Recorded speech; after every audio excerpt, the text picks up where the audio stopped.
We have more developing news. A major cleanup is underway in the Bronx after a large water main break there. Our cameras actually surveyed this mess. Look at this. This was all the mess left behind. In these videos, you can see just how much water was released into the streets, inundating cars, classrooms, and now many businesses are also closed for the day. I'm going to turn things over to Fox 5's Richard Giacovas, who's live in the Bedford Park section of the Bronx.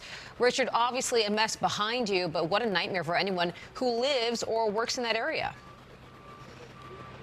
It sounds cliche, Bianca, but literally what a mess here in the Bedford Park section of the Bronx along very busy Webster Avenue. I'm going to step out of the way so you can see it.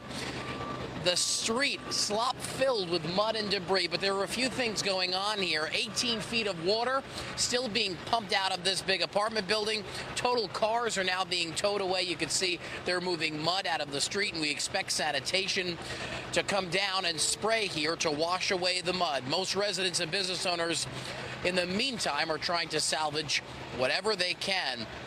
Let's go to the video now. This is what it looked like this morning. Webster Avenue transformed into a river last night, looking like a dried up reservoir. It's difficult to navigate this afternoon as crews work to clean some of this mess up. Hundreds were left without running water, and many have lost their cars after they were submerged in water overnight. You could see that water gushing around 7:30 last night. It was a massive 48-inch main that broke under the Mashalou Parkway. Within hours, cars were submerged, bags of garbage were floating down the street, and emergency crews rushed to the scene. But that water, you could see it from the video, was coming out so fast it couldn't drain.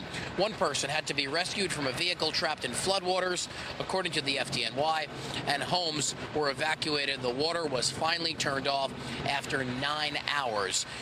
We spoke to residents who lost everything and are trying to figure out what to do next. You'll hear from them first, and then the Office of Emergency Management on the status of the buildings here and the efforts to clean all of this up.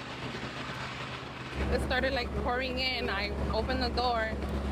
The whole lobby was flooded. The backyard was flooded. The water was going everywhere. The water is like at least 20 feet in the apartment. Everything is destroyed. Everything. My wife called me and said on the news it's coming up about a big water main break on Bedford Park. And I was like, oh, wow, our car's over there. Hopefully the water don't flow down to the garage because I know it slopes downward towards here. So I went up to the higher level, and I was able to see how far the water got up on my car, and it was more than halfway up, so I knew that was a wrap.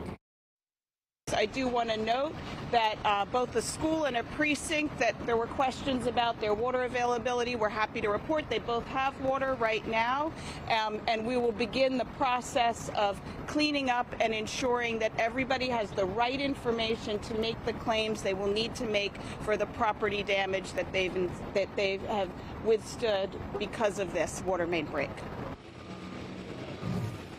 It's a long road ahead for many people. OEM says water will be shut off in different buildings in this area throughout the day for inspections and cleanup. A live look right now. This is outside of the New York Botanical Garden parking garage. So many cars were inside this garage, and this morning they're still starting to pump out all of the water. You could see a couch there, piece of furniture that floated down the street. Who knows whose living room that was in. So much of a cleanup still left here. It will take them possibly days before they can clean all of this up, from what I'm told. We are live in the Bedford Park section of the Bronx. Richard Giacovas, Fox 5 News. Bianca.